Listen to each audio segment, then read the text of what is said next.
Good day, listeners. This is Gnostic Warrior Radio with podcast number 3.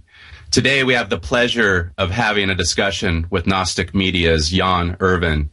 Jan is the author, producer, and creator, and his main website is gnosticmedia.com, where he hosts the Gnostic Media podcast, and also where you can find much of his creations.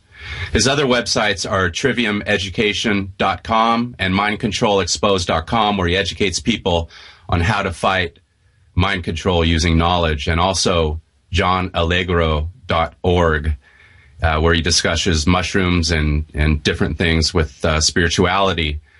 Jan Irvin's great works include the Pharmacratic Inquisition with a new updated companion book, Astrotheology and Shamanism, and it discusses Christianity's pagan roots, a revolutionary reinterpretation of the evidence, and also the holy mushroom, evidence of mushrooms in Judeo-Christianity.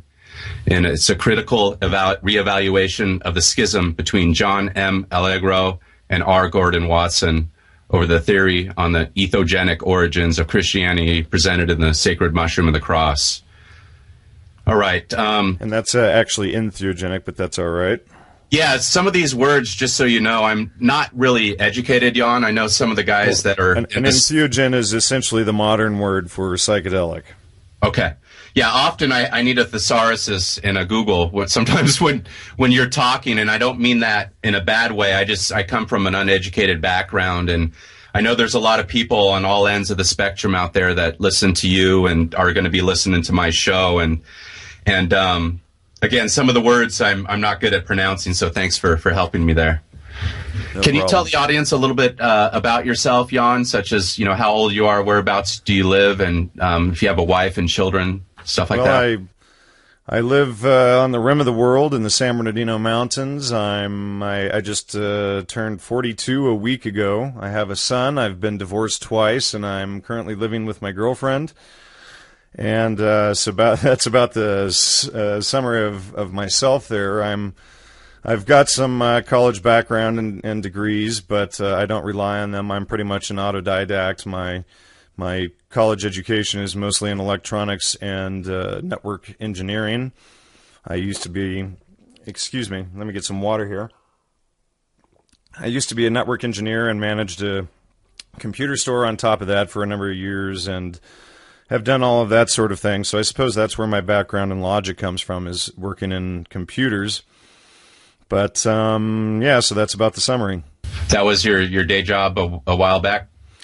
Yeah, a while back. And, I did recruiting for companies for a while and some other awful things like that, to pay the bills when my son was first born. And I had, to make ends meet. But for about 15, 16 years, I was very ill with severe gastrointestinal problems, had 2 different bacteria going on top of having a extreme celiac, so I was in and out of the hospital all the time and really couldn't work, so I had to begin to figure out new ways of making, paying the bills, and being sick all the time. I couldn't go to work, and companies would lay me off or fire me all the time for being sick and not showing up to work, so being at home all the time and being sick all the time, you pretty much can't focus on anything other than your own mind. So I just studied and worked hard at that and built up a lot of my own work. Yeah, and you've been at this as far as online work for quite a few years. I know you had mentioned in other interviews that there was some websites that you had prior to gnosticmedia.com, and I noticed your archives go back to, 97, correct? Yeah, something like that. I mean, back in the day, way back, I worked for the LA Times before the Chicago Tribune bought them out and laid us all off and fired all of the good people that worked there. But so, that's when working for the LA Times is when I started to clue in and figure out things. Like I had written an article back in 97 called The True Definition of a liberal or liberal leftist and et cetera, whatever. But working with the LA Times, one thing I used to hear all the time is people complaining about that liberal quote-unquote rag. And, it's there was definitely a lot of extreme right stuff, and I never really saw it as a liberal paper. So what I did was I wrote a whole article back in '97 about the true definition of a liberal, and realized that the word liberal has been entirely twisted in the modern media sense. And the word liberal means literally of or befitting the free. And so somebody who is liberated is somebody, and in hindsight even further, since I wrote that, a liberal is somebody who's been exposed to the trivium and quadrivium of the 7 liberal arts and has that education. And the word liberal is also based on the word libro, which is book. And, of course, you get the books from the libraries or libraries, and this is where we free our minds and get this education from. So there was a whole other level there, and essentially the word liberal has been twisted to the antithesis of its meaning like communist, tax and spend liberal, which is completely not what it really means. Is that the definition that we see in politics these days? Absolutely, and it's completely, I've traced it all the way back to the early 1800s in dictionaries and things. I can't see any time where it's ever been used in the sense where the modern media uses it today. And it's just like the word trivium. The word trivium is the foundation of the liberal arts, of the first aspect being grammar, logic, and rhetoric. And so what they've hold on, but what they've done is they've taken the word trivium and they've trivialized it, right? Gotcha. Everything's a wordplay.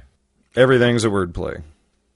And that's what you're basically going over with your work now, your current work, which is dealing more with the mind control and MK Ultra and stuff like that, which, I want to disclose that, I've been a victim of myself, and I think everybody has, growing up in society here in America. And it wasn't until, the last few years where I kind of woken up out of this mind control. And definitely your teachings are helping me understand what I'm kind of already doing myself as I'm discovering truth and I'm trying to find my path in life. And you basically put it together in like a little science course. And that's what I feel triviumeducation.com does. Sort of a science course. I mean, our goal isn't to teach people what to think, it's to teach people how to think. And what the compulsory education system in, this country and just about every other, basically they compartmentalize people's thinking. They don't teach logic and the fallacies. They tell people that Western logic is entirely wrong or bad. They don't, grammar school doesn't even teach grammar, logic, and rhetoric anymore. And the trivium is something that used to be taught to people in like the single-room schoolhouses, and they pretty much would have had it before they ever went out into the world. But, if you look at, for instance, a test from the 1890s from 8th grade graduate students, these tests are harder than the exit exams for bachelor students today, for the bachelor degree program. And so, back then in these single-room schoolhouses of older kids teaching younger kids learning from the older kids simultaneously, and of course you learn best what you teach. And so this really created a solid system of education that I think was a lot of the backbone of the American Industrial Revolution, and that had to be squashed. Education has always been a big part of the controllers, the people that rule society, whether it be the kings, the Catholic Church, or the American government here in America, the school system. It's always the biggest thing to shape a society, correct? Sure. Well, let me quote you here from Sir Thomas More. He says, "For if you, the rulers, suffer your people to be ill-educated and their manners to be corrupted from their infancy, and then punish them for those crimes to which their first education disposed them, what else could be concluded from this but that you first make thieves and outlaws and then punish them?" And that's from Utopia, Book 1 from the, looks like early 16th century. So when you look at the way they have set up like our society now, it's almost set up in a way that in the past it was, survival of the fittest, almost with a sword, and this tribe against that tribe. And now it's it's knowledge and the fittest minds, and sometimes I would say that it's always been the minds. I would say that the mystery schools and elites have always kept this type of knowledge. The classical trivium, as opposed to the trivium method which we put out, the classical trivium has always been used for control, whereas the basically the difference between the two is the classical trivium is used to occult and to hide things. It's a closed system, whereas the trivium method is an open system and it reveals how that control is used. Essentially it's like understanding that the only way something can be used against you is by your own ignorance of it, right? It's like things that are occult, and people say, oh, you shouldn't study the occult because it's dark and dangerous. Well, it's the opposite of that. Something that's occult, the word occult just means hidden. And anytime something is occulted, that means that it can be used against anyone who doesn't possess that knowledge. So by you choosing to remain ignorant of that occulted information, well, number one, that's what keeps it occulted, and number two, that's what enables other powers to use it against you. So that's basically how our whole society is set up. When you look at it, it's set up where you take this path or that path, and lack of that knowledge can kill you. Right. Well, the idea is to stop thinking with fallacies. So if new information comes along, most people have knee-jerk reactions, emotional reactions that they use to dismiss new types of information. The New Age movement will use the positive thinking meme and, oh, you're being negative, this type of thing, to dismiss any sort of new information that might come along and help people out. This is known as killing the messenger. And literally, if the person had the opportunity without our societal structure, they would kill you because they feel so threatened about that information. So that's why it's called killing the messenger. But, they'll call names. You're a Republican or a Christian or a, if you're gay, a homosexual, or whatever they want to make up. You wear green shirts on Fridays, so therefore, whatever you have to say is invalid. And so what they'll do is they'll attack the person rather than the information. And so, it's like there's a saying that says, great minds debate ideas, mediocre minds talk about events, and small minds attack people, right? So what you have is people that they've been trained essentially, if you understand it with the trivium in the sense of grammar, logic, and rhetoric. And let me back up a step here. A grammar is essentially asking who, what, where, and when. Logic would be asking why, and rhetoric would be answering how. And it's always in this order. So if you think of it in terms of your computer, the input, like your keyboard, your CD, your DVD-ROM drive, etc., anything that's bringing information into the computer, that's the who, what, where, when. And then the logic would be, for instance, the processor in the computer processing everything. And logic is the art of non-contradictory identification. But let me, just to say one more thing on grammar. Grammar is also knowledge, and you could consider logic as understanding. So in logic, it removes all the contradictions, it removes all of the fallacies or lies that we tell each other. And then rhetoric, the last step, which is how, explains how you derive that knowledge and wisdom to other people in a cogent and clear way that they can understand it and then build and move forward, if that makes sense. It does, and that's what the trivium education is all about, is just is doing that in a nutshell. When you're researching and finding your truths, we need to do that with everything we come across, basically. Sure. And it's not rocket science. And that's exactly right. And the idea is to come to certainty with any information that's coming in via your five senses. So rather than having a knee-jerk reaction, my religion, an appeal to belief, my religion tells me that that's wrong, God says that's wrong, or it's a cult, or, that guy's a Republican or a Christian or a hippie or this or that, instead of using all of these lies, literally lies, the word fallacy comes essentially from the Latin fallare, to lie. And so these are ways that we lie to ourselves. And in fact, many people actually think that you can only identify fallacies during a set debate. But this is entirely wrong. When you get into the proper application of grammar, logic, and rhetoric, the aspect of the trivium is to remove the fallacies from your own thinking. It's not just, during debate, as they teach in modern, in contemporary college classes on logic today, which is, this whole new philosophy or new way of teaching the fallacies is just entirely wrong, and it doesn't give the person any benefit to think more clearly and to find solid information in their daily lives. So the trivia method is essentially it's just a systematic way of going through and verifying the information, removing any fallacies and contradictions from it, and then that way, if any new information comes along in the future on that topic, you have a systematic path that you've already been through before that you can just go back and review again and see if the new updated information invalidates the old information, and you don't dismiss new information, etc. There's like the fallacy, etc. So the fallacy would be like you spot that somebody is using a fallacy to approach new information. Like, somebody, you live on one side of a hill in a village, and on the other side of a hill there's another village, and you two are always fighting. And then there's the idiot, or the village idiot, or the simpleton on the top of the hill, and he comes running down. He's like the boy who cried wolf, and he comes running down, and he's saying that, hey, there's a army coming on from the other side. They're coming to kill us all, and you're all going to die. And, just because this guy is using appeal to fear and emotional pulls doesn't mean that what he's saying is wrong. And just because he's the village idiot, you don't kill the messenger. You don't say, well, because he's a village idiot, everything he's ever said in the past was wrong, I'm going to ignore him now.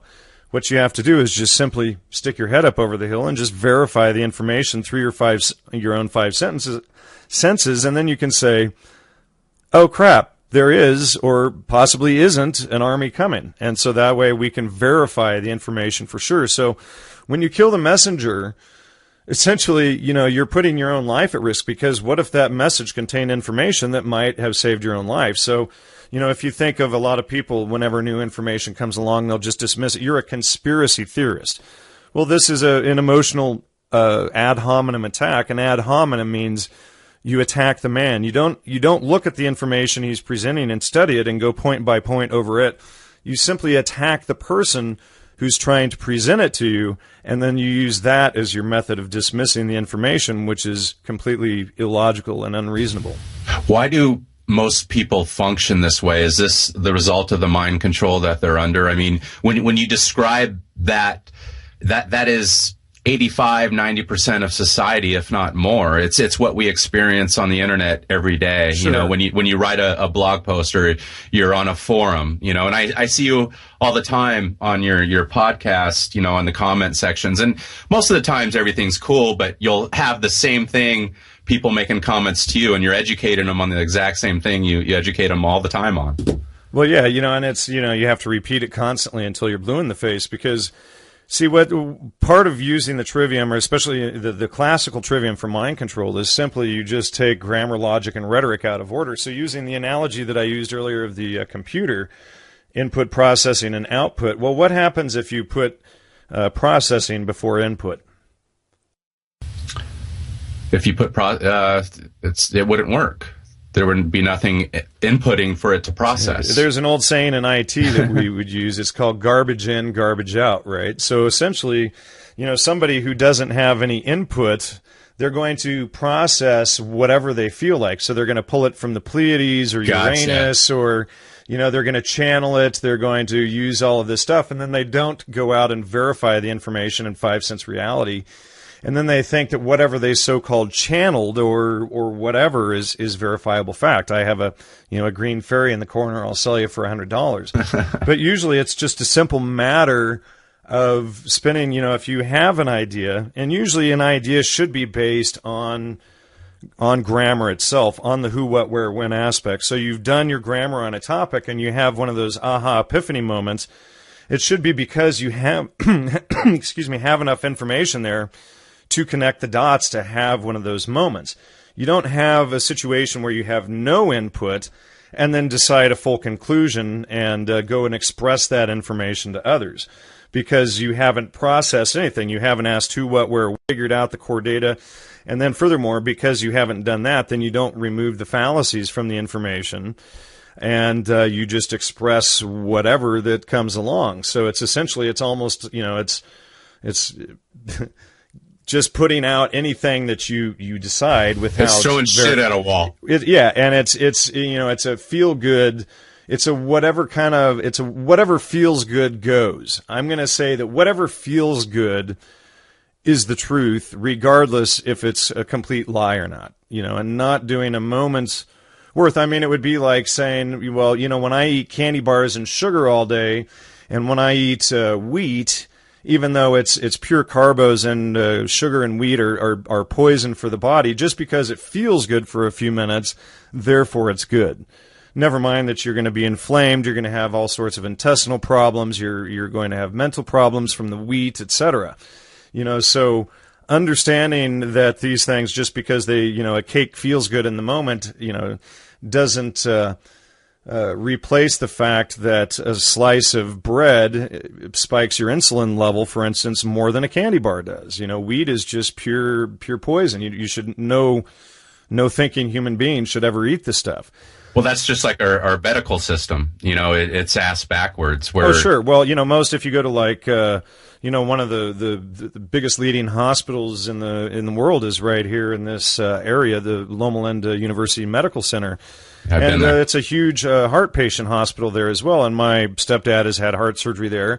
And then after the heart surgery, I came across Dr. William Davis's work on wheat belly, and we discovered all this stuff. I got myself off of wheat, cured up the remaining health problems that I had that the doctors in Peru didn't cure. And so then I start getting the rest of my family off wheat. Now they're all off wheat. And, my stepdad's recurring heart and health problems started clearing up and everything. And he goes to the doctor over at Loma Linda. He doesn't tell him that he stopped eating wheat, but the doctor can't figure out what the hell has happened. The doctor's been telling him, you need to stop eating, cholesterol and high fat. You got to stop eating the red meat and all this stuff. And that's all the big lie. The big lie is that the LDL, or the bad cholesterol and saturated fats, have no health benefit for you. But when you discover that the brain is 77% cholesterol and burns saturated fats, then you see the eugenics agenda there behind selling the low-fat, high-carbo diet. And in fact, if you go all the way back to Plato, this is discussed right in there. But, Sally Fallon from the Weston A. Price Foundation, she's published a lot of direct primary documentation that proves that they were selling the low-fat diet for eugenics and for control of the population, to dumb the people down. And it also turns out that the reproductive system is based on cholesterol and saturated fats as well. And I hear from people all the time, well, saturated fats has no nutritional value and all of this sort of stuff. And it's, things that they hear from the medical system that they have never checked out themselves. But, it's interesting... It's the right fats, correct? Sure. Yeah. And what's interesting is I had a few people about the fats, and the wheat on my show. And in 100% every single case across the board, every single person out of hundreds of emails over the last year and a half that have contacted me, every single person has told me that they've had significant health benefit returning to a high-fat, no or low-carbo diet.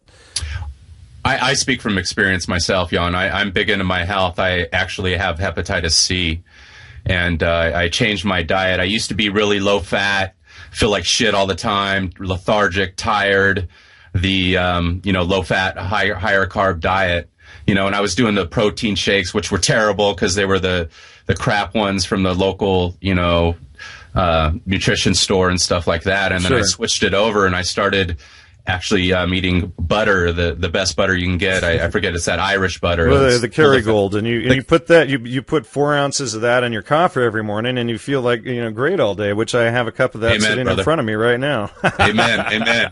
I'm doing that now, and we add the MCT to our eggs a little bit here and there, and then we've got. I just found. I'll let you know. I just found an online source, Swenson's or Swanson's Health Supplies or something like that. They sell the high-end MCT oil for $15 a bottle, so I got 4 bottles shipped for $60. Oh, cool. So it saved us like $50 on the stuff. So now I've got like a 4-month supply of it. But yeah, I mean, so this goes all back to the same thing. Apparently, one of my listeners turned me on to the Bulletproof Coffee a year ago this month, and I've had it nonstop since they turned me on to it. They took me out to lunch here in San Bernardino. And, when they were leaving, they gave me all of this Bulletproof Coffee stuff, and they said, you have to try this. And immediately my health started feeling better, and my girlfriend had skin problems and things. Most of her skin problems, like she had psoriasis for years, and it's pretty much all cleared up, just not eating wheat and eating a high-fat diet every day. And I noticed that winter depression up here in the mountains with all the snow all the time, you get winter depression. There was almost none this year with the high-fat diet. And my clarity of thinking has gone up dramatically. And Sally Fallon points out that, with older people, the medical professionals tell you that you should always be eating less and less and less cholesterol. They've got people down to like 150 or something. But Sally Fallon and the Weston A. Price Foundation, they show that the older the person, the higher the cholesterol should be. So, somebody who's over 60 should be anywhere between the 400 to 1,000 cholesterol range, not down at 150 or 200, because the low cholesterol is what is causing a lot of people's problems. And I've talked to a number of doctors about the idea that it's possible that Alzheimer's and Parkinson's disease are directly related to the Lipitor and statin drugs and the low-fat, low-cholesterol diet. That's interesting. Yeah, my mother, I don't know if my father, but my mother was on, before she had died, she was on high cholesterol pills for years, and she died, 10, 15 years early, and I mean, she was a smoker and a drinker. I mean, everything contributed, but she went to the doctor to get help. And instead of, at first, quit drinking and smoking, here's all these pills, for you. And, sure. She just ended up passing away at 70. So, here's another interesting thing that you'll find out is, like, if you go to the store and you buy butter or milk that's raw or cheese that's raw, not pasteurized, these things don't cause lactose intolerance. Lactose is caused from, or lactose intolerance is caused from pasteurized milk, because the lactate during the pasteurization process is destroyed. So then your body doesn't, the milk doesn't contain everything that it needs for your body to digest it. And pasteurized milk is essentially dead. That's why it can stay in your refrigerator for 3 weeks to a month.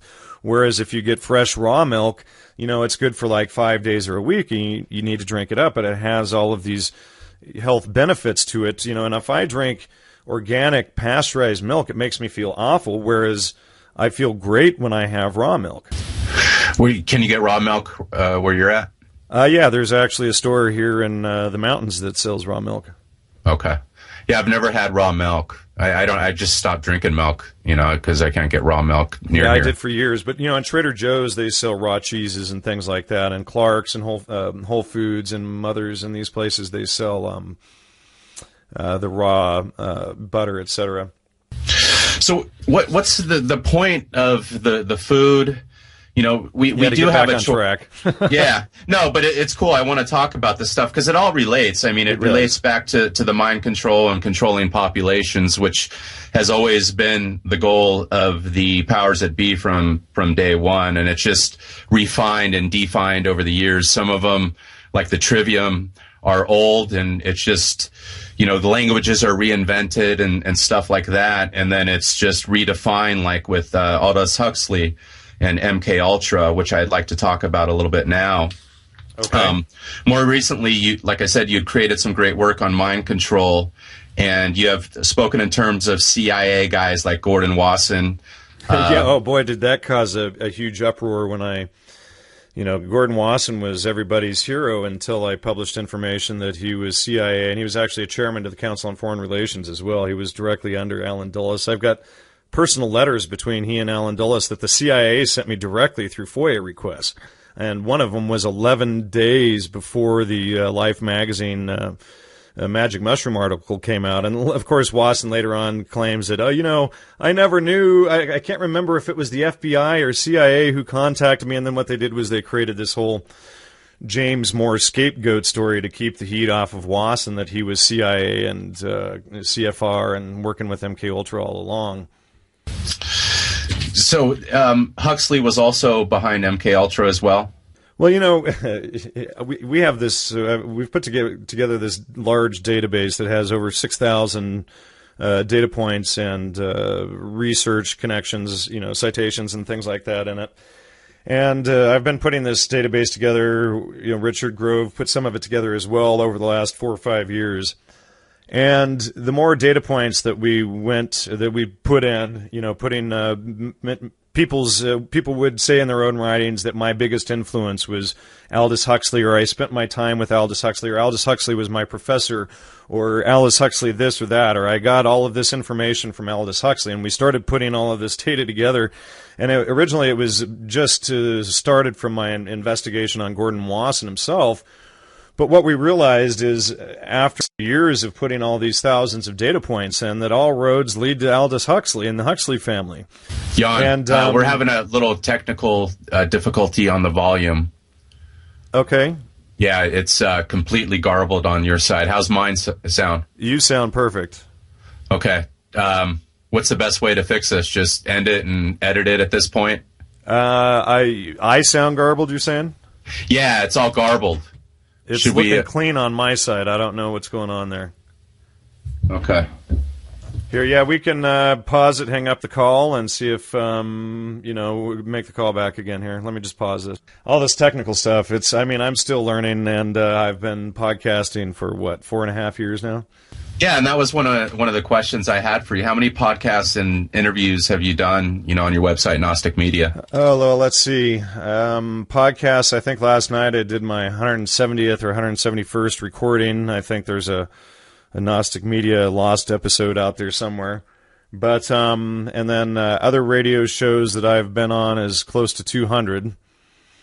Gotcha, so 200 additional interviews. Yeah, so getting close to 400 total there between the shows that I've been on and plus the people that I've interviewed for my shows. So there's a few there. I try to focus on quality and not quantity, so that's another issue. I don't I used to try and put out a show every week, but it just got too hard to continue the level and quality of work and try to keep it on a constant schedule. So now we focus on doing the grammar that we can and fleshing things out and making sure that the information is top-notch as possible before we put it out. And of course, there's still, occasional errors, but we try and make sure that we don't give too much airtime to the people who are intentionally trying to fool others.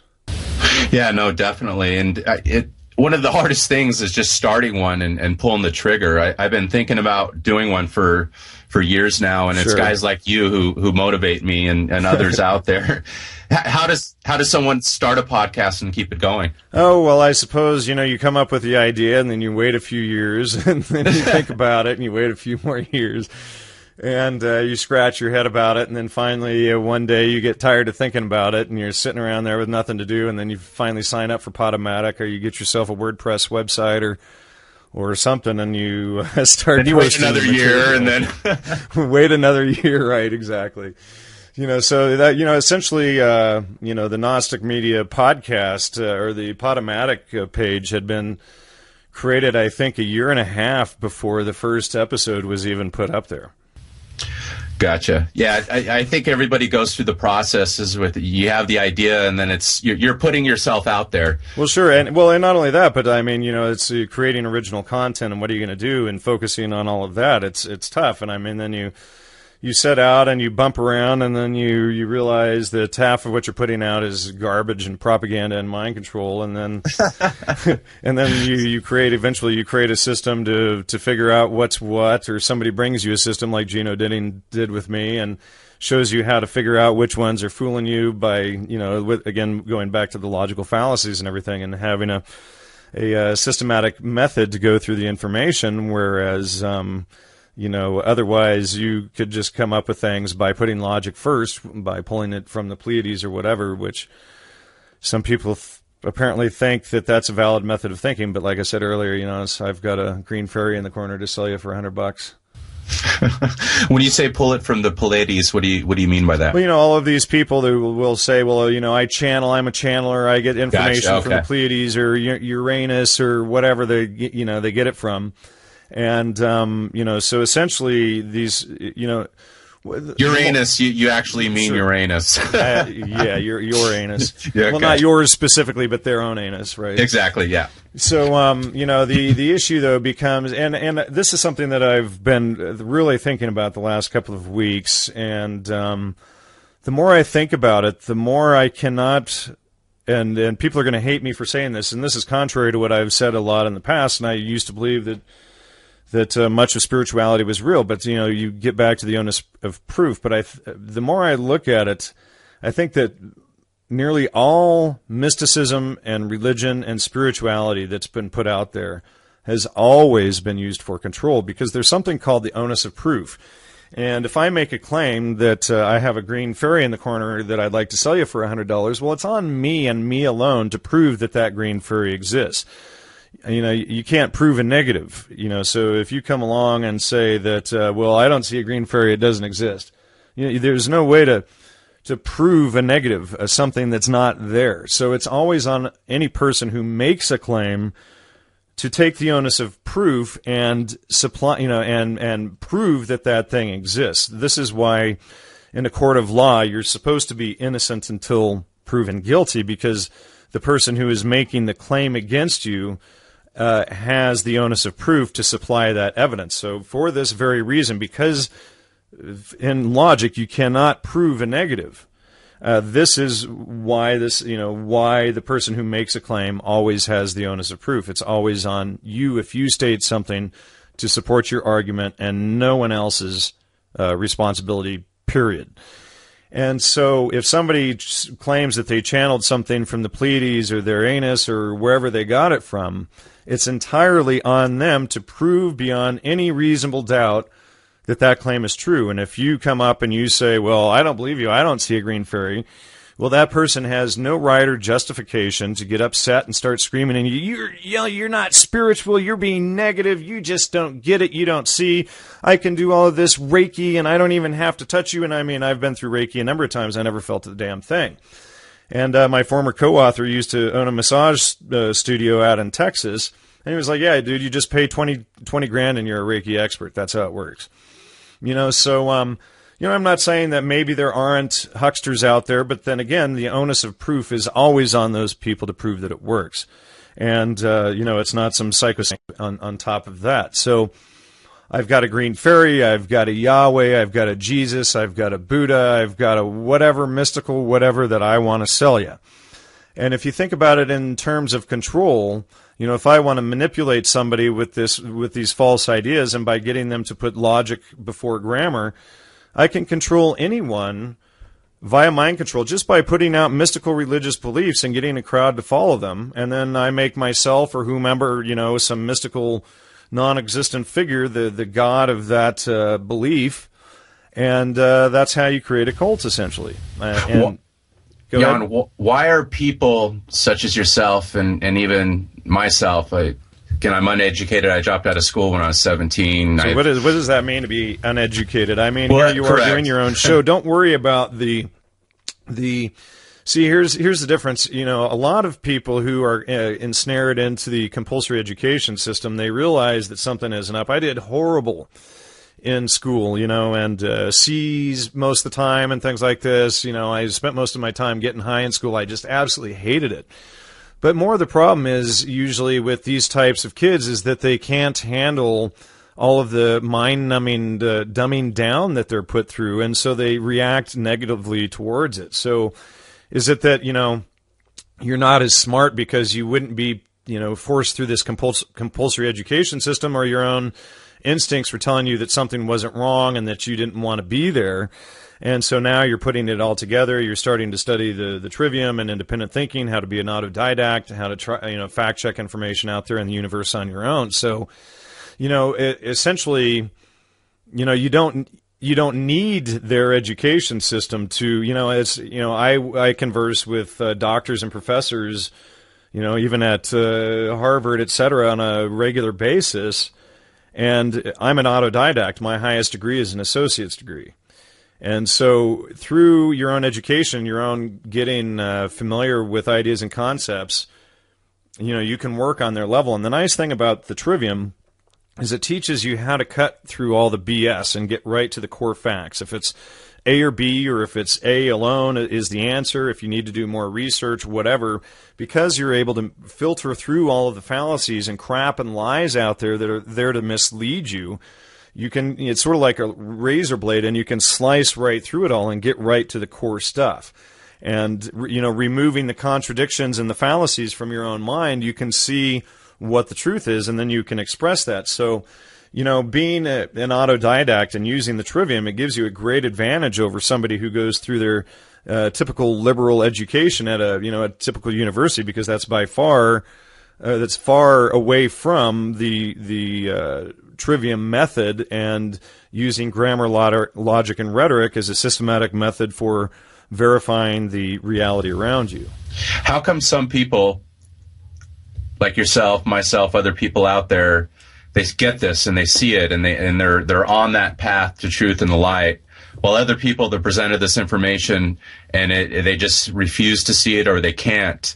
Does it come down to? It's conditioning. I mean, so you got to realize that Pavlov and all of these guys came out of these same education systems that developed these methods. Okay, you blow the whistle, you get the dog to salivate. This is a conditioned response. You say the word conspiracy theory and watch how people respond, right?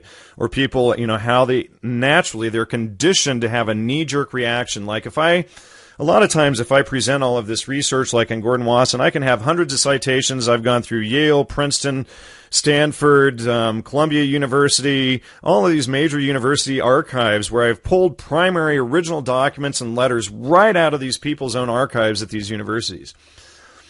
Well, none of that matters. You'll have somebody come along who's taken some BS, bachelor course in philosophy or in psychology, and he'll say, none of that matters.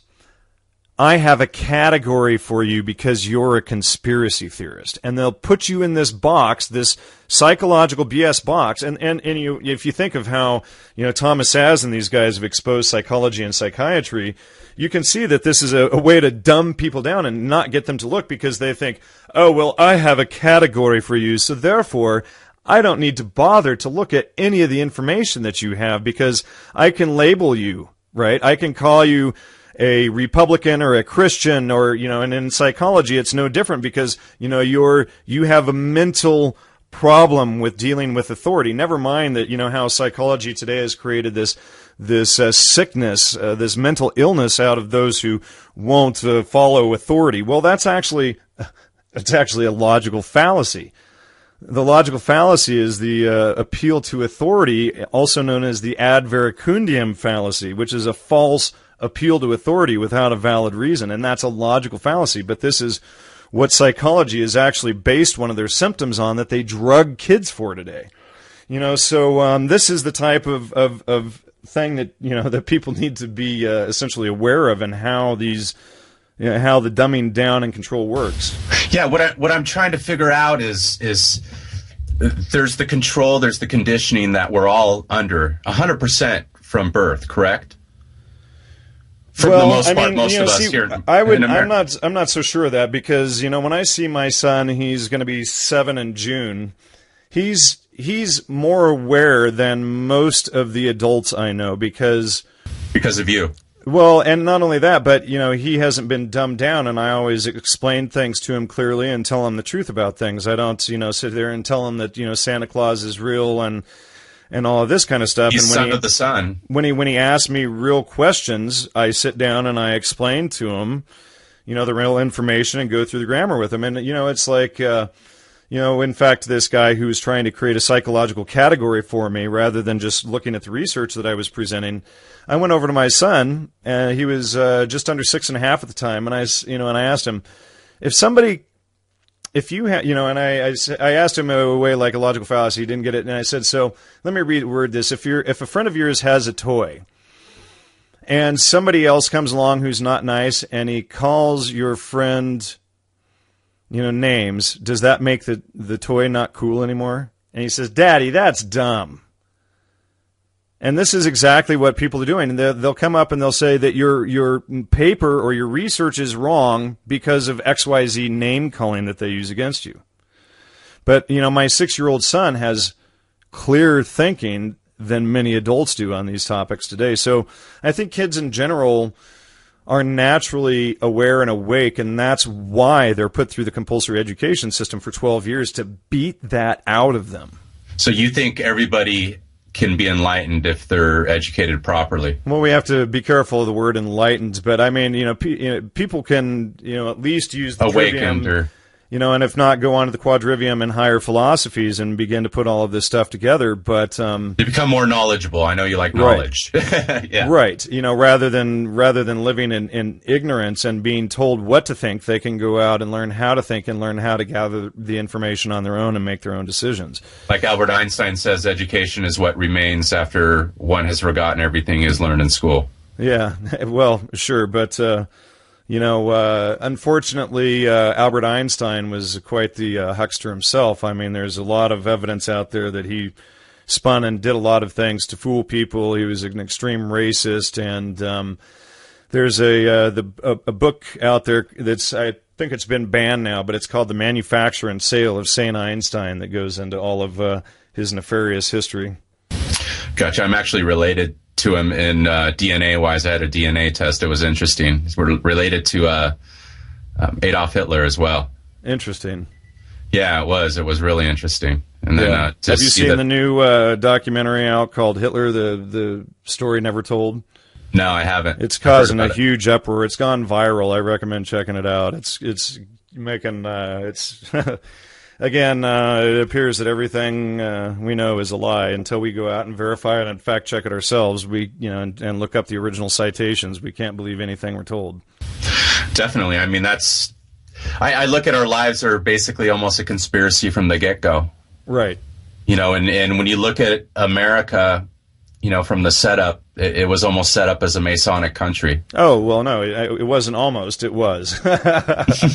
Do you believe that the government, and that's the Illuminati, is basically the Illuminati was Adam Weishaupt and Bavaria and in Germany and all that a couple of centuries ago. But I mean, even George Washington in his books and letters, he talks about the problem of the Illuminati coming in and infecting the rest of Masonry and things like that. And there's a lot of evidence that shows that Zionism and these types of things have a heavy influence into Masonry, into Freemasonry and the Illuminati, which it's obviously very racist stuff going on there. That if people want to really learn that sort of thing, they can study the Talmud, or they can also check out my interviews with Gilad Atzmon, for instance, who is Israel's enemy number one. He's actually an Israeli that's gone out and put all this stuff out. I've also interviewed Professor Shlomo Sand from the University of Tel Aviv, Israel, who wrote The Invention of the Jewish People. And he just recently came out with a new book called The Invention of the Jewish Land, or The Invention of the Homeland, or whatever. And shows how, the idea of a Jewish people, a Jewish race, and all of these things is totally false and fabricated, even from the 1700s. But, you're not supposed to talk about any of this stuff, because what they do is just merely talking about this stuff, they'll label you as an anti-Semite. This is, one of their tricks of logic to prevent people from even questioning and looking at things, is to name call at you and to call you an anti-Semite, which, the irony is that most Jews today are Ashkenazi, which are Slavs. And Semite is an Arab, so and it's a Semitic language group that is predominantly Arab. So being that the Zionists have been the main people out there trying to get rid of the Palestinians and everything, that would make them the primary anti-Semites in the world. Gotcha. What races? I had heard that term actually. There is a race. And it's been a war of races for the last thousands of years, 5,000 years. That's the thing, is they try to make it into a race. I think it's more religious ideology and mysticism used to control the believers and against the other religions as well. Like I said, I haven't studied religion that hasn't been used for that type of thing. But Professor Shlomo Sand in his book, The Invention of the Jewish People, traces back the whole history of that, and shows its origins in the 1700s, and then also shows recent DNA studies show that there is no race there associated with that. And that's, like I said, directly out of the University of Tel Aviv, out of Israel. Gotcha. So, let me see here. Much of your new work is focusing on mind control and how to break it down to almost a science in the trivium. And it can get complicated. What's ad hominem, and what's all that mean? Well, an ad hominem, and maybe we should go into a few of the fallacies here, but an ad hominem is essentially you're attacking the man. And that's, it's Latin for attacking the man. So if I want to dismiss your research or get other people to not look at your research, if you have something important that you want to share, what it would do is I'll attack you and I'll make up false claims about you rather than focusing any attention on the research whatsoever. Or it could be a truthful claim, like, just for example, sorry to interrupt, Jan, I'm an ex-felon, and nothing's happened for 7 years, but that is always brought up online or whatever because someone could find it. So they'll immediately say that against me. So it could be a truthful as well. Well, sure. Well, see, and you have to, but see, that what that is right there is known as a circumstantial ad hominem. Okay, so you could be, this person writes books on how Darwin and Huxley were working together and using all of this eugenic stuff and hiding it all in their work, and this researcher is a Christian, and so therefore all of his work is wrong. You're a felon, therefore all of your work is wrong. It may be true. I mean, maybe the reason why the person got involved in studying Darwin or whatever might be because he was a Christian, but that doesn't bear anything whatsoever necessarily on the research itself, because the research should stand on its own, and you have to go point by point through it to find that out. You can't just dismiss it. A Republican wrote something for, we need to fight for gun rights, and and because gun rights are our personal property, is our first right, and therefore we need to have the right to defend it. Well, that's natural law. It doesn't necessarily have anything to do with a Republican. If somebody hits you, you have the natural right to hit back. The last thing that you want to do is give all of your guns and power to defend yourself over to a group that comes and steals a third of your money every year by extortion and brute force, right? Yeah, so if a small-minded person has something against, say, felons or Republicans or Democrats, they're going to immediately dismiss the information from that person. So, and that's like going back to that quote that I read you earlier. Great minds debate ideas, mediocre minds talk about events, small minds attack people. Perfect. See, so, this is, these types of things, and they might use an appeal to religion or an appeal to tradition.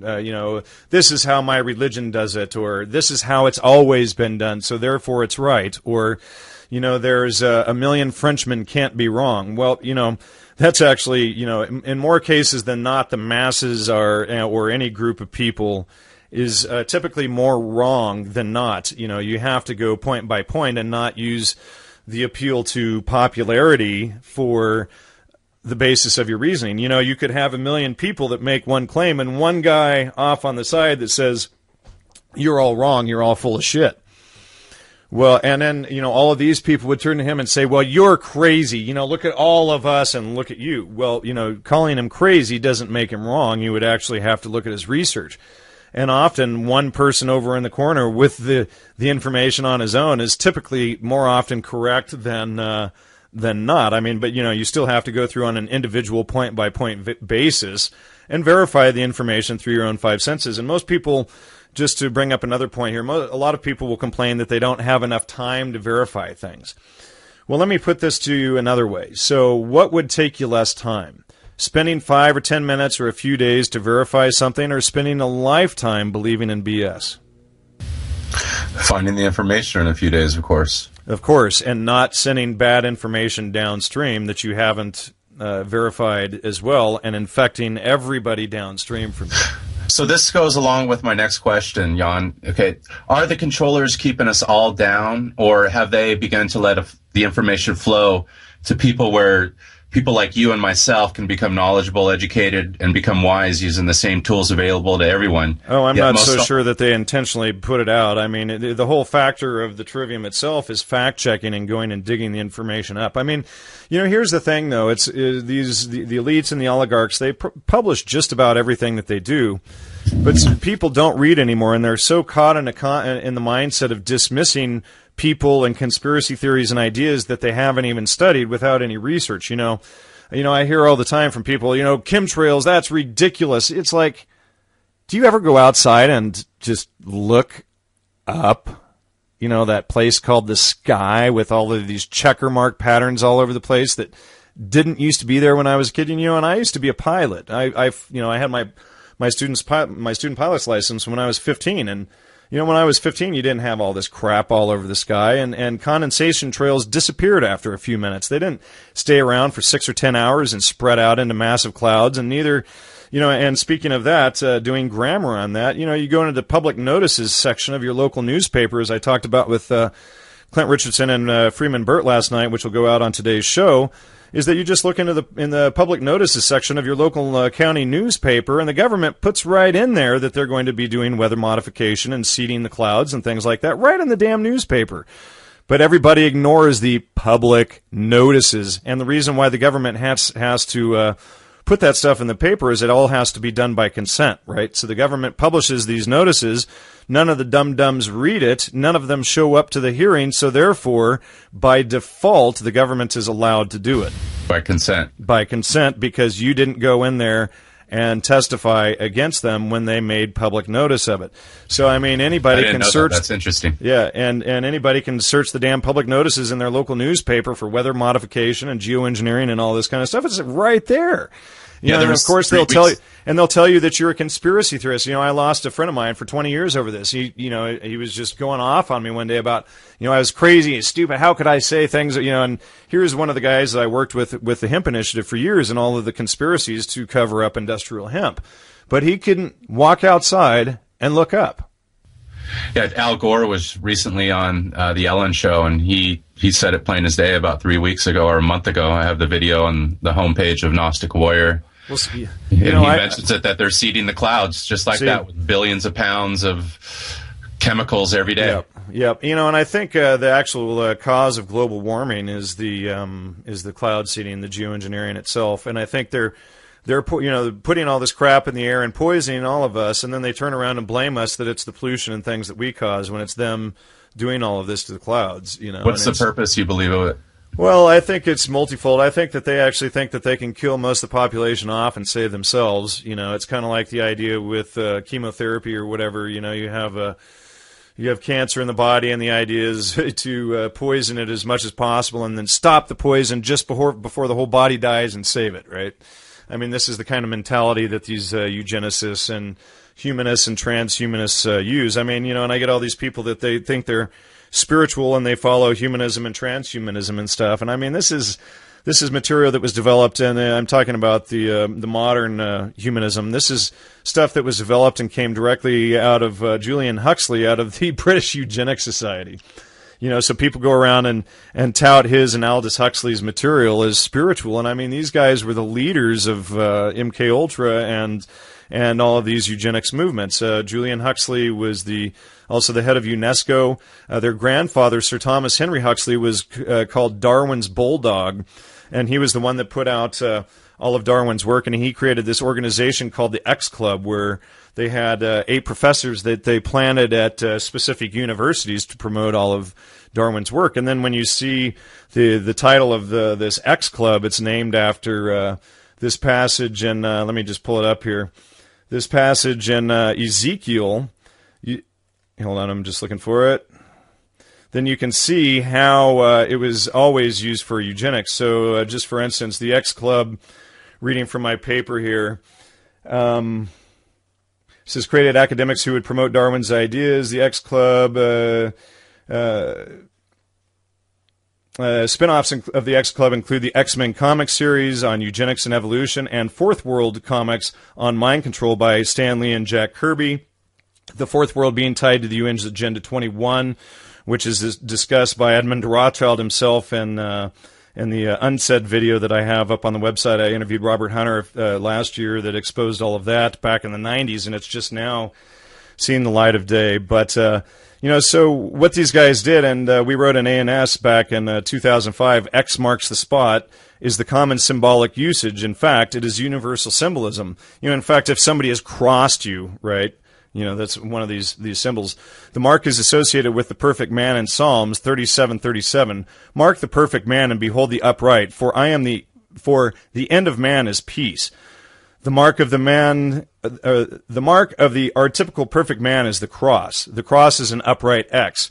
In Ezekiel, a mark is set upon the foreheads of the selected men in Jerusalem, and all other men, women, and children are to be slaughtered. And then from Ezekiel 9:6 it says, slay utterly old and young, both maids and little children and women, but come not near any man upon whom is the mark, and begin at my sanctuary. And then they began at the ancient men which were before the house. So we can see right here that the whole foundation of Darwin and Huxley's work was for eugenics, and this is why they created an X club to promote it. It sounds like DNA, like something in DNA. As in what sense? No, just the X. It seems like it's just code or something. I don't know. Well, if you get into Christian and Jewish history, like the XOXO, hugs and kisses and things like that, well, the Hebrew letter O is the word kaikel.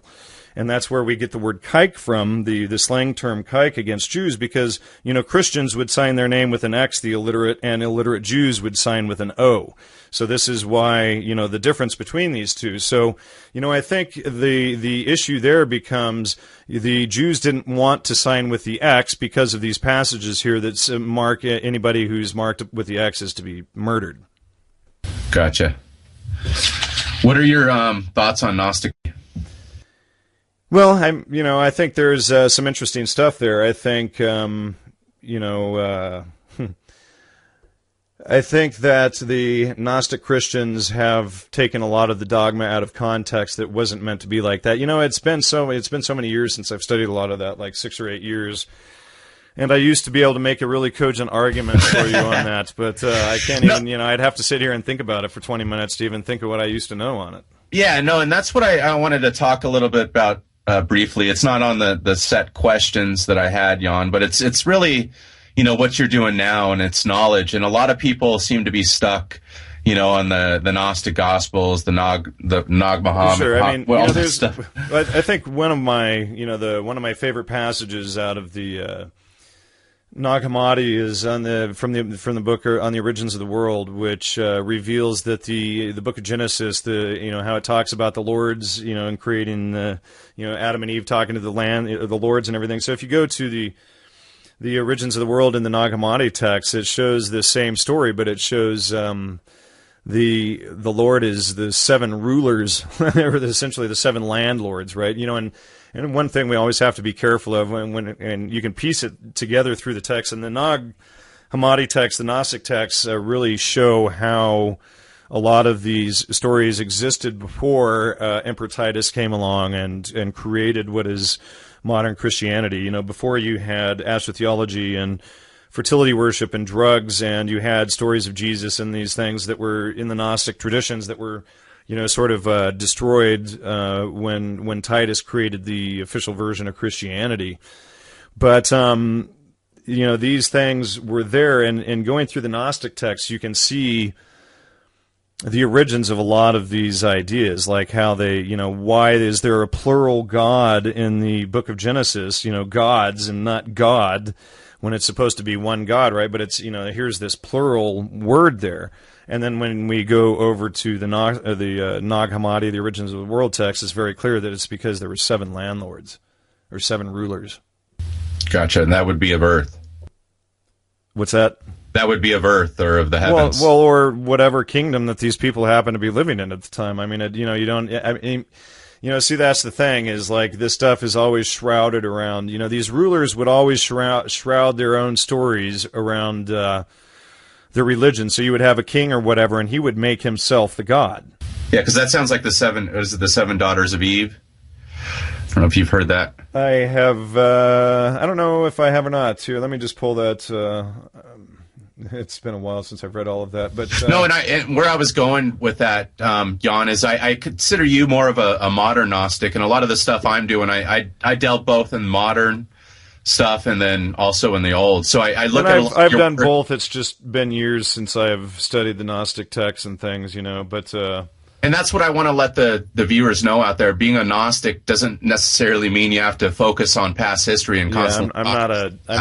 I'm not a dogmatist, so. No, you're going to be, no, Jan, you're one of the Gnostics, you know, like I said, you don't like being called a Gnostic sometime, you know, it's all about knowledge. And that's what you're providing people is modern knowledge to be a Gnostic and to be a warrior in this current world, you know. And that's the whole idea of Gnostic media, is because the word Gnosticism or Gnostic is, you know, it comes from where we get the word to know. Gnosticoi. But let me just read you this here. This is from the Nag Hammadi scripture on the origin of the world, and he says, it says, quote, "The 7 of them rulers together laid plans. They came up to Adam and Eve timidly, and they said to him," and notice the gods are afraid, and they said, "The fruit of all the trees created for you in paradise shall be eaten, but as for the tree of knowledge, control yourself and do not eat from it. If you eat, you will die. Having imparted great fear to them," notice how they use an appeal to fear. "You cannot eat this, but we're going to put it here, but you can't eat it. They withdrew up to their authorities. Then came the wisest of all creatures, who had been called the beast. And when he saw the likeness of their mother Eve, he said to her, 'What did God say to you? Was it, do not eat from the tree of knowledge?' She said, 'He said not only do not eat from it, but do not touch it, lest ye die.' He said to her, 'Do not be afraid. In death ye shall not die. For he knows that when you eat from it, your intellect will become sober, and you will come to be like gods, recognizing the difference that obtains between evil men and good ones. Indeed, it was in jealousy that he said this to you, so that you would not eat from it.'" I mean, this is like, you know, it totally turns the typical Genesis story completely upside down when you get into the Gnostic text here. So, I mean, by knowledge, you become a god. By knowledge, you become a god, essentially, right. And so these 7 rulers or landlords don't want the people to have knowledge, because how else do they keep things occulted to control you, right? So it's right in there, the fruit of the tree of knowledge, and, you know, they want to keep people away from knowledge. And, of course, knowledge is the grammar aspect, who, what, where, and when. And so they don't want you to go out and gather any information. They're telling you what to think. They're giving you the logic to put first. And that's where I play kind of devil's advocate. This is out there for us now. All this information, it's available to everyone, and we have the right to choose what we want to input into our minds and what we want to process. And most people are choosing crap. Sure, and guys like yourself, and that's where it goes to where I'm getting back to is guys like yourself and myself, and of course the listeners, you know, and most of your fans and people that listen to your material and buy it, they are on the other side of the spectrum, and they're gathering this knowledge. And if the powers that be didn't want this to happen, they could easily shut down everything that they wanted to, as far as the knowledge flow goes. Well, I'm not so sure, because, you know, it would, you know, see, they got to do things very tiptoe totalitarianism style, because if they do things too quickly, it causes a backlash, and there's a whole lot more of us than them, and it's a simple matter of us just pointing the gun the opposite direction. You know what I mean? And yeah. So, you know, it's you know, this is one of the primary issues that the elites have in such things. But they, you know, see, the issue with lies and lying and using trickery to fool people, and a lot of people think that because they're good liars and manipulators, that they're more intelligent or more spiritual and more evolved than others. But lying is a sign of, you know, mental deficiency. It's not a sign of mental capability or ability. Hasn't government always acted that way, you know, where they say one thing and they do another thing, but behind the scenes? Well, governments, religious leaders, all of these sorts use these same sort of tricks that, you know, that they're always the authority, or the one who knows, the one who's right, and they just tell you what you are to know and what you're to accept. You know, the compulsory education system doesn't give us tools of critical analysis to go out and find the truth. It's, you know, daily propaganda of I pledge allegiance to the flag, and here's what you're to believe, the winner's side of history, and the United States is all good, never mind that the Constitution is itself based on a fraud, and, you know, right in the first line, and in order to create a more perfect union, which, of course, Clint Richardson pointed out on my show recently, the word order there is capitalized. Well, an order capitalized is like a secret order, in order. So a group of men in an order put the Constitution together to control the rest of us, you know. Well, that'd be the Freemasonic order. Indeed, it would be. And so, we have to follow the lines of critical thinking and understand how mysticism and the occult and any group who keeps information from you and tells you what to think rather than how they derive the conclusions and providing you the citations is therefore trying to fool you. What do you think the end goal is with the powers that be? Is it the permanent hell on Earth where it's this eugenic society, or is it a philosopher's it's all society? of that, but it's really simple. It's it's a return of the Dark Ages. It's as Terence McKenna remarked it. It's called the Archaic Revival.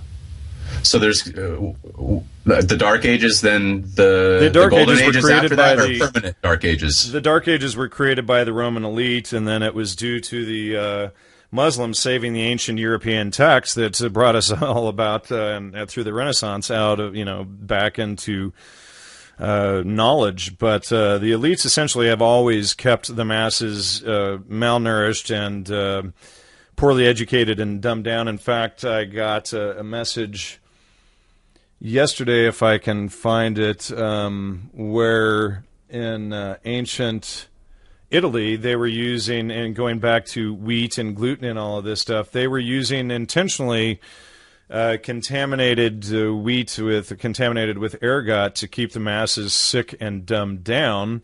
And you start putting all of these things together, and like the ancient mysteries at Ulysses were all about mind control, etc. I'm just looking for the citation here. It's really interesting if I can spot it.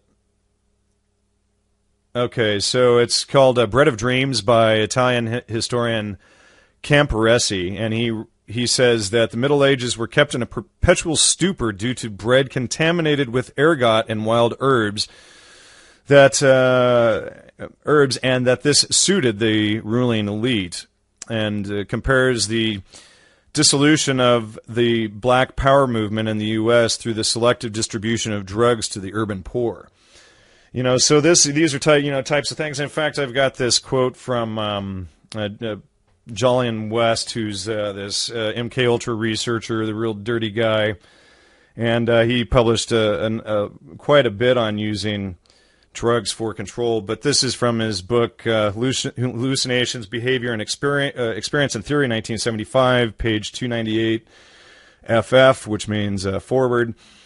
And the role of drugs in the exercise of political control is also coming under increasing discussion. Control can be through prohibition or supply. The total or even partial prohibition of drugs gives the government considerable leverage for other types of control.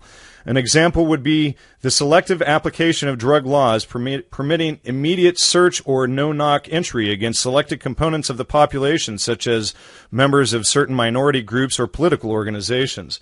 But a government could also supply drugs to help control a population, and here's where it gets really good. Like I said, all this stuff has 2 or 3 steps from Aldous Huxley.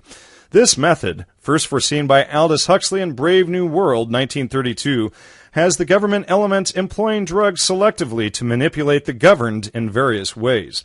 To a large extent, the numerous rural and urban communes, which provide a great freedom for private drug use and where hallucinogens are widely used today, are actually subsidized by our society. Their perpetuation is aided by parental or other family remittances, welfare and unemployment payments, and the benign neglect by the police. In fact, it may be more convenient and perhaps even more economical to keep the growing numbers of chronic drug users, especially of the hallucinogens, fairly isolated and also out of the labor market with its millions of unemployed. To society, the communards with their hallucinogenic drugs are probably less bothersome and less expensive if they are living apart than if they are engaging in alternative modes of expressing their alienation, such as active, organized, vigorous political protest and dissent. The hallucinogens presently comprise a moderate but significant portion of the total drug problem in Western society.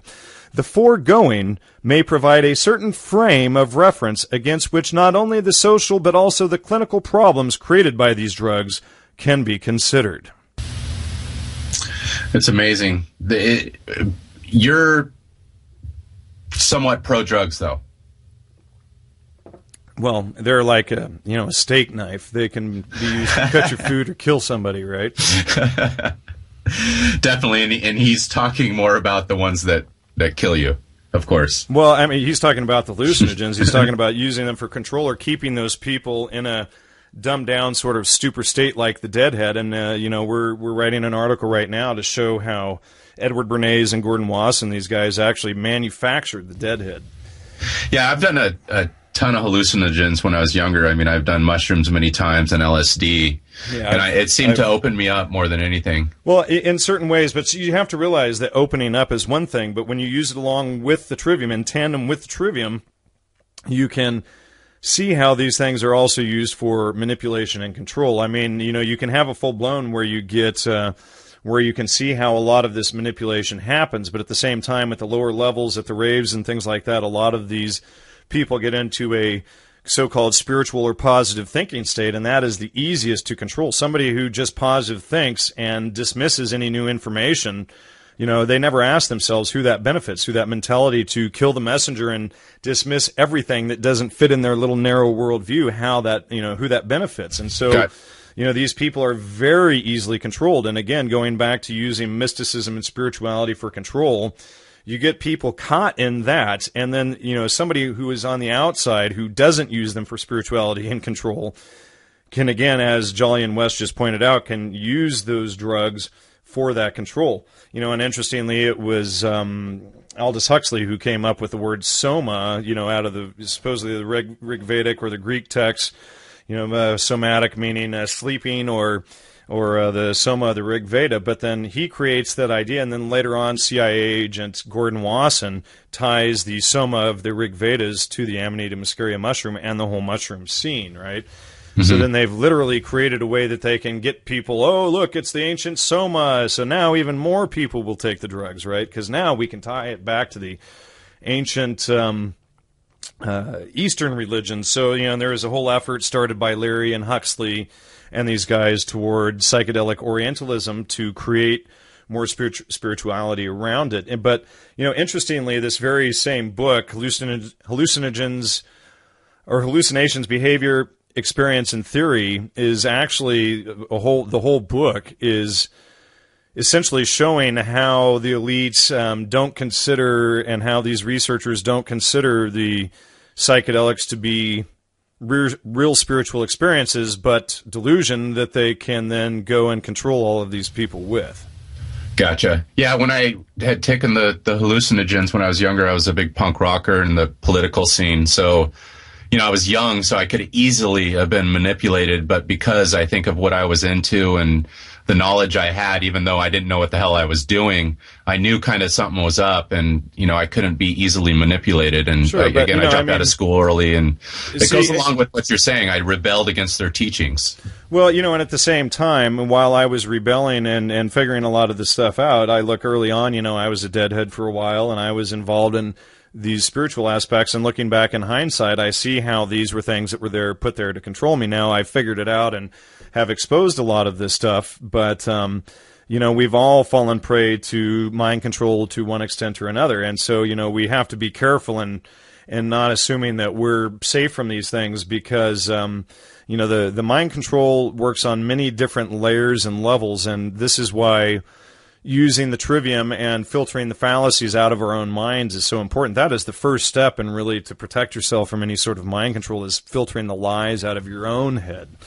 And taking hallucinogens such as mushrooms or DMT, it's important that you go in and you're somewhat in control of yourself and you have knowledge and stuff like that, or you're easily going to be manipulated, right? Well, see, I would say that, and for the last several years I've been saying that people should not take psychedelics until they've studied the trivium at least somewhat extensively, maybe 6 months to a year worth. Even waiting till the 2-year mark is even better, because when you've been studying the trivium for 2 years, right around the 2-year mark is really when it starts to go and run automatically in your mind, and you can really start to see things right around that point and how the lies and manipulation of society work. So, I just really, don't recommend people not studying it who haven't at least studied the logical fallacies and things like that, because it is so easy to get caught into all of the New Age spiritualism and things like that, that are there to catch people falling out of the major dogmatic religions and get them caught in this other, stuff to keep them chasing their tail for years to come after that. So yeah, and I've seen people, Jan, on one trip, and they're gone in a totally, completely different path for the rest of their life. Exactly. And so this is why it has to be, you've got to be very careful with them. Myself, when I was 23, I had already probably tripped 200 times in high school and early college. And when I was 23, I did a 15-gram trip of mushrooms, and that was the one that actually broke me free of a lot of the control. And that trip, like most of the research that I've done today, figuring out how it's used for control, was first recognized in that one trip. But I had to do a major trip, and it was quite frightening, to say the least, doing 15 grams in silent darkness by myself, nonetheless. And, it showed me how everything that we thought was the exact opposite, like the low-fat diet that we were talking about earlier being actually you need high fat, and everything is spun backwards. And, so you just sat there basically in the dark, 15 grams of mushroom by yourself, and boom, went at it. And I started figuring out, but, it took me 19 years after that to really piece most of everything together into a coherent manner, I can't even talk, that I figured out during that trip. So you need, if I had a systematic process 19 years ago when I had that experience, I probably could have put a lot of it or most of it together a lot more quickly. But being that I didn't even get the trivium until I was 38, it was a lot to see how these things are used. It's like the sacred, right? Well, the word sacred comes from the word secret, and that's where we get the word secretary from. Who are the secretaries for this, the sacreds who keep the secrets and all of this stuff? And it's, again, going back to sacred and secret and the occult, and the occult is always hidden to control and manipulate others. And 2011 at the Free Your Mind conference, I did a whole lecture on the occult as mind control and manipulating others. And I think this is important to understand. And the more that I look at spirituality, and I think, in one of the logic courses that I studied, in the trivia material, one of the people was saying that, mysticism has been used to perpetuate most of the major atrocities throughout the world. And I just kind of poo-pooed it at the time, and how could that be? And the more I look at it, the more I see how religions and things are used to cause or create hordes of thoughtless masses. Then, it's the more you look at this, the more you can see how anybody who has a green fairy in the corner that they want to sell could just create a religion and a group of idiots, willful idiots that will go along and create manner of atrocities against their fellow humankind over something that some priest or some guy created or wrote down. And I should mention that like magic, we get the spells. We hear of spelling and all of this stuff. And recently in January I had Jose Barrera on my show who pointed out that the magistrates today is actually, that's the origin of that word is from the Magi. And these are the ones who cast the spells or the lies that control the society. Well, if you take it a step further, the word abracadabra comes from the word abecedarian. The word abecedarian is somebody who studies the history or the alphabet, the ABCs. And so here we have abracadabra from ABCD, abracadabra. And so this is based on, again, the ABCs and spelling. So if you don't know how to think critically and spot this kind of stuff, they use spelling and magic and abracadabra and these sort of things to fool and manipulate us, such as the magistrate does, who writes the laws and gets thousands of people to follow along with what he says by writing something down and performing a little ritual and banging a gavel. When you look at what they do to us, it's like there's two ways that they've dealt with the civilian populations. Call us what you want, citizens, slaves, whatever. They've dealt us two ways. Now is the modern way, which is science, rhetoric, language, lies, pharmaceuticals, stuff like that. In the past, it was the sword, the guillotine. What is better? What is better for us here on the street? Is it better that we have the previous way where we know what we're getting? Let me read you this from Aldous Huxley, and you decide. Okay. All right. But now psychoanalysis is being combined with hypnosis, and hypnosis has been made easy and indefinitely extensible through the use of barbiturates, which induce a hypnoid and suggestible state in even the most recalcitrant subjects. Within the next generation, I believe that the world's rulers will discover that infant conditioning and narcohypnosis are more efficient as instruments of government than clubs and prisons, and that the lust for power can be just as easily and completely satisfied by suggesting people into loving their servitude as by flogging them and kicking them into obedience. Lesser of two evils. Is there such a thing? Is there? I mean, you know, you're still a slave. You're still mind controlled. You're still in servitude. But I have a way to defend myself now with guys such as yourself, Jan Irvin, who I have the free will, even though we are in that society, to go and get this knowledge and to fight those motherfuckers. Right, and that's what the trivium is all about, and that's why the trivium is so important, because that is the whole foundation of their mind control, their use of the classical trivium. And so, you know, the difference between the trivium method and the classical trivium is used to occult or hide things. They take it out of order. They'll put logic first and things like this, where the trivium method is completely open and it shows you how exactly it's used for control. No, I agree. And I look at things and sometimes I play the devil's advocate because I know, and I've studied history, and I know what they've done to the past and to populations, and they want to get rid of us. It's basically they send their warriors out and they slaughter everybody in town. Sure. Well, it's like in Russia at the start of the Soviet Union, the Bolsheviks killed 40 million people. Yeah, and it's continuing, and it's it looks like largest Holocaust in history. But you know what? Ironically, I've never once in my entire life heard a Russian go around whining and complaining that 40 million of his people, his fellow countrymen, were killed. Yeah, you don't hear too much about it. Right, you know, whereas I can't go through a day without somebody pulling the Holocaust card on Germany when, I mean, the Bolsheviks, who were largely a Jewish organization, these people killed 40 million in Russia, but we never hear about the Holocaust that the Bolshevik Jews committed, right? It's control of information. Exactly. You know, we're only supposed to hear one side of the story, you know, but not the other side. I mean, the history of the Soviet Union is just so nasty and dirty, and it's that's another podcast. Yeah, for sure. So I know you got another show you need to do later, so I've got two more questions before we part. Where do you see the world heading if things don't change? Well, we're going to fall right into a dark age, which is the goal, which is what the Esalen Institute has been working to promote for, you know, since their inception through the work of Aldous Huxley and Julian and UNESCO and Agenda 21 and all of this stuff. And I think people need to really wake up and clue in that the spirituality that's being sold them is being used to steer them towards the teepee and peasant lifestyle so that they can be kept in perpetual servitude. And so people either have the choice of waking up and realizing what's going on and putting the brakes on it. And the simple way to stop it from going on is just to stop believing in it.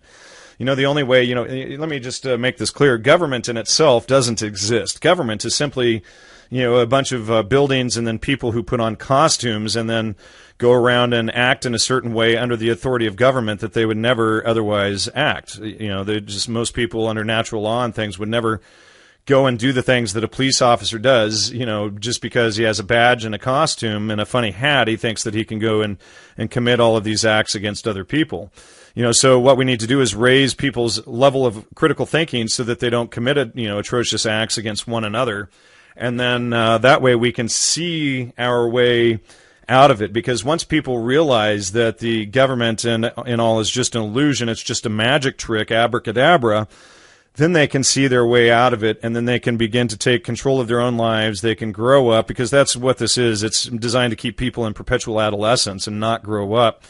So once people take responsibility for themselves and learn how to fact check and learn how to trust their own five senses again, and this is another huge issue. People have been trained not to trust their own five senses. Quantum physics is a huge lie that the truth is arbitrary and that there is no truth. And as soon as you realize that the claim of truth is arbitrary, there is no truth, is a statement of truth and fact in and of itself, you realize the whole fraud that quantum physics is based on. But, you know, I've put out about 3 hours of interviews with David Harriman, and we've put out his whole lecture series, The Philosophic Corruption of Physics, that exposes how quantum physics and everything has led people down this path of not trusting their own five senses all the way back since Immanuel Kant.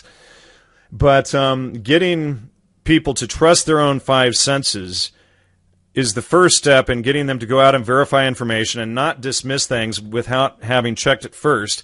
And then, once they learn how to verify this information, their self-esteem dramatically goes up, because they can think for themselves and verify things. They know that the decisions that they're making are the correct ones. They don't need to appeal to other people's authority to make those decisions for them.